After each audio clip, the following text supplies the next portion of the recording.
I'm Larry Adamson. I was president of the Rotary Club of Tucson in 1985, 1986, a great pleasure of mine. I came into the club in 1971, being introduced by my brother who came in 1955, and he was brought into the club by our father in 1925. So that was my brother Hal Adamson and my father Harold Adamson. So that's my early history.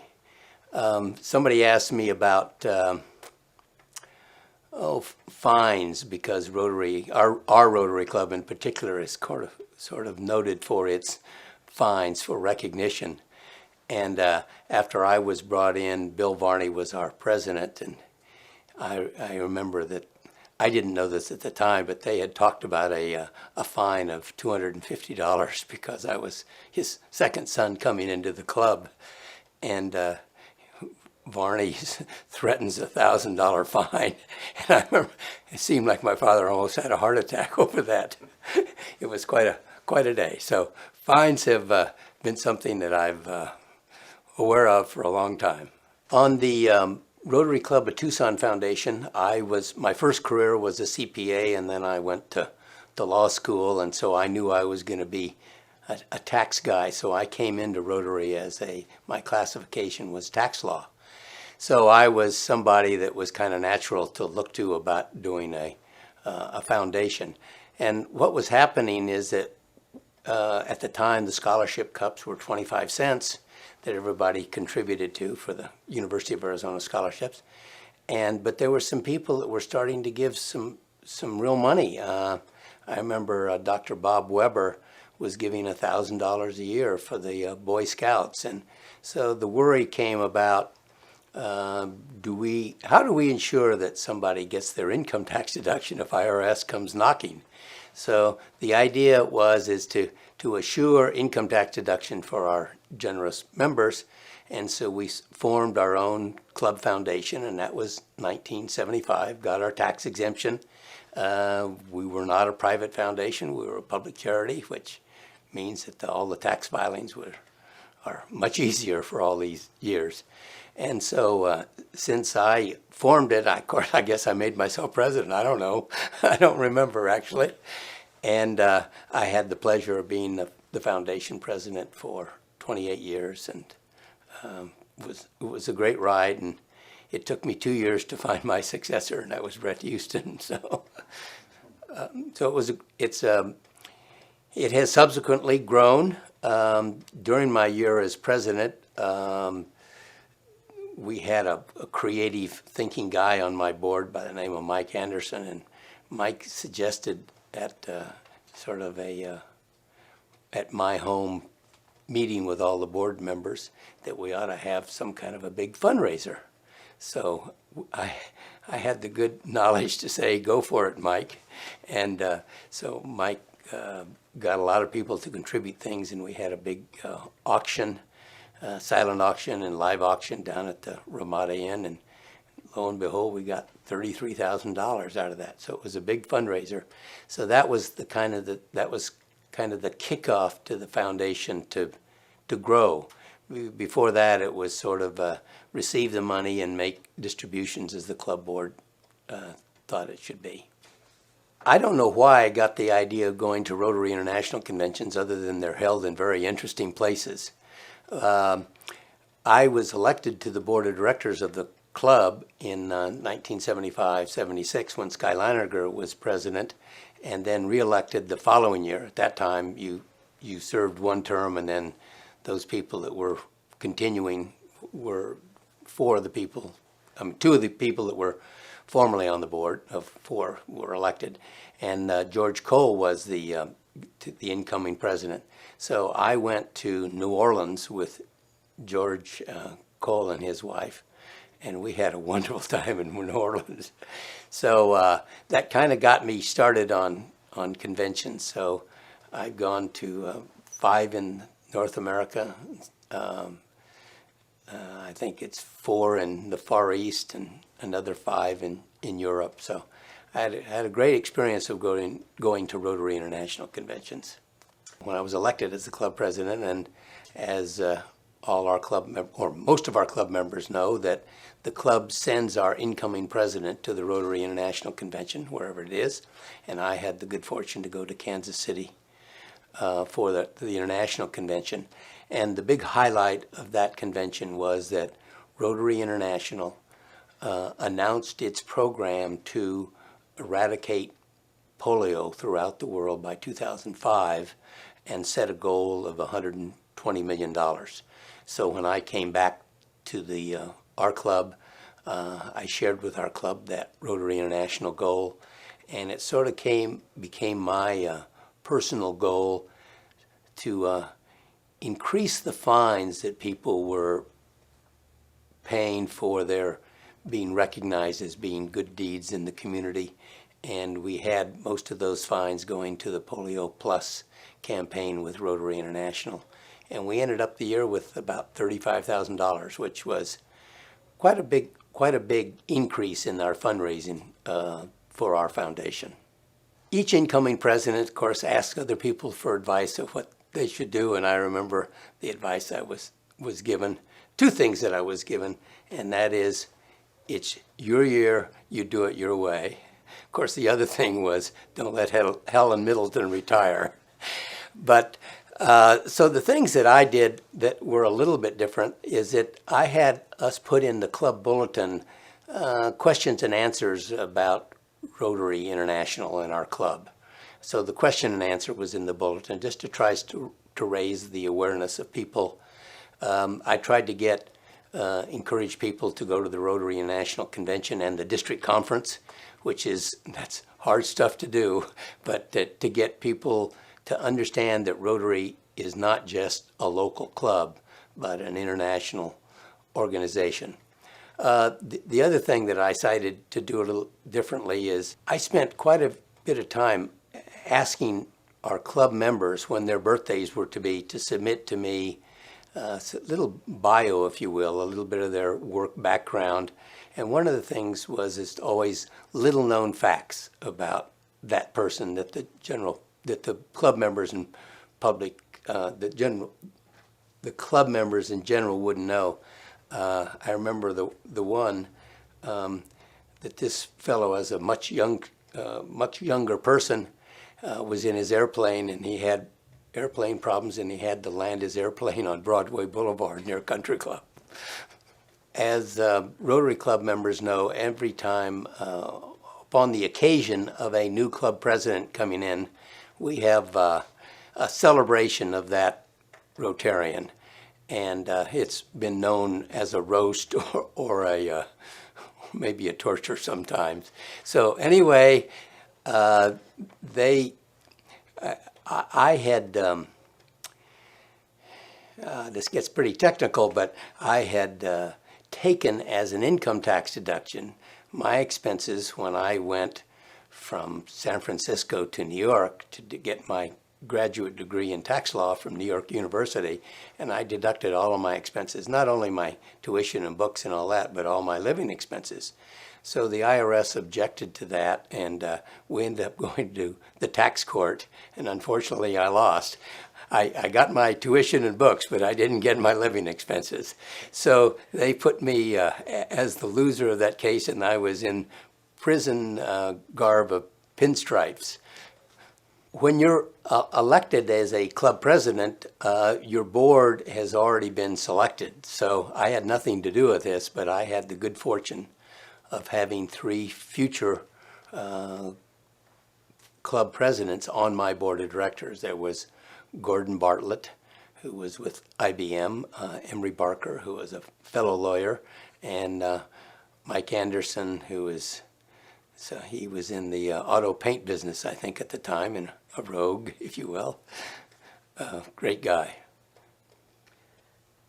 You know, the question came up about how big was the club, and I think when I came into Rotary, there was maybe 175 to 200, I don't remember exactly which, and it started growing over time, and that was, even though there were several other Rotary clubs in Tucson, not nearly as many as there are now, but we had grown to around the 300 mark. I think we hit maybe 300, 301 in one of the years shortly before me or after me. But oddly enough, the records show that we started with 295 members and we ended with 295 members. And I think we lost something like 30, so we gained 30. The club for many years had some traditions, as it still does. One was the scholarship cups that started at 25 cents. Another was, because we are close to the University of Arizona and it is Rotary International, the club had a policy of bringing international students, not foreign students, but international students that were attending the university, to the club every meeting. So we continued that, which I think is a very important thing. I wish we'd go back to it. I'd kind of forgotten about that. And we met and heard some very interesting people from all over the world that attended our Rotary Club meetings. You asked, we were talking about fines, and I said that I tried to increase the level of fines, and we got quite a bit for the Rotary International Foundation. Well, when Leland Case had been the editor of the Rotarian magazine for, 20, 30 years, I mean forever. And he came to retire to live in Tucson, and I knew Leland slightly. And when I heard about his 50th anniversary, I encouraged Leland to do something really spectacular. So we agreed that I would find Leland on his 50th anniversary $1,000, which was an out of sight amount in that era on that occasion. Everybody in the club kind of oohed. Am I next? Another highlight that I thought was not what we as the club did, but recognizing some of our members, Leland Case, editor of the Rotarian magazine. But we had the good fortune to have a past military guy and a past district governor from the East, Gard Pierce. And Gard was responsible for starting a program for children with disabilities in Mexico. And so our Rotary International president, Ed Cadman, that year recognized Gard as a key man Rotarian, and which is a high honor. And it was such a pleasure to have such a great guy with such great vision in our club, and to be recognized by our RI president. As I may have mentioned earlier, somebody said it's your year as president and do what you want. So in addition to the putting question and answers in the bulletin and asking, finding out interesting and little known facts about our club members, I was sure that we wanted to do is always start on time and stop on time. And I was not always known for being the earliest arriver at the club, so I think a lot of people were worried about, are we going to start on time? But we never had that problem at all. The other good thing that I learned, actually when I was on the board prior to being president, is the key thing is make Rotary meetings fun. And the second thing was always have great programs, interesting programs. Those are the key to our club, and don't hold people past the closing time. What is different about our Rotary Club today than when I was president? Particularly when I came in, the theme, particularly of the Rotary Club of Tucson, because it was, quote, the big club, was that they were very strong on the issue of being a top person in their particular business. I guess they had a sort of a subclause that if you had family members in the club, you could get in anyway. So I got in as a sort of a youngster. Traditionally, Rotary had only men members. And I remember going to the Rotary Club in San Francisco to sort of broaden my horizons and asking people about things, and they had women in their club. And Rotary International had just been sued by somebody about excluding members. And so I was told that they've had women in Rotary in San Francisco Club for a long time. So that's something different about Rotary. Each club is independent. And us being chartered in 1921, we didn't have to abide by the standard bylaws. So we could have done anything we wanted. So we had an interesting debates in the club, and we had some people that were quite insistent that we remain men only. But the vote for women prevailed, and so we had women in our club. Our first woman was Helen Middleton, our executive secretary. The other thing that's a little bit different now, and I think it goes with the idea of who would be a member, they want to encourage Rotary clubs to bring in a lot of people who, therefore giving them the opportunity to serve their community that they might not otherwise do. But in the days of old, if you will, a person came into the Rotary Club of Tucson because they were already active and giving in the community. And the club itself didn't give much. I mean, we had the scholarships at the University of Arizona, and we supported a Boy Scout troop, but there was not much Rotary Club of Tucson activity. It was all individual members doing their things in their various civic activities. And over the years, we've swung towards the Rotary Club doing things in the name of Rotary, which is obviously good for letting people know that Rotary exists and that it's a good organization and something that people should belong to. What should a new club member look for? What would I tell them? Well, as I said when I came in there, the club had sort of a tradition of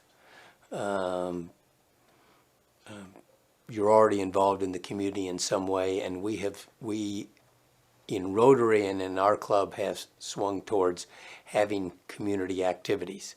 So certainly get on one club committee at least, probably in the area of club service, and then move later to vocational or international or the like. Become a member of different committees in different years so you're not just focused, and don't sit at the same table so that you're always talking with the same great guys and gals. But become involved, go on hikes if that's your thing. If it's not, go on a work party at the Double V Recreation Center or the Boy Scout camp like we did. Just be involved.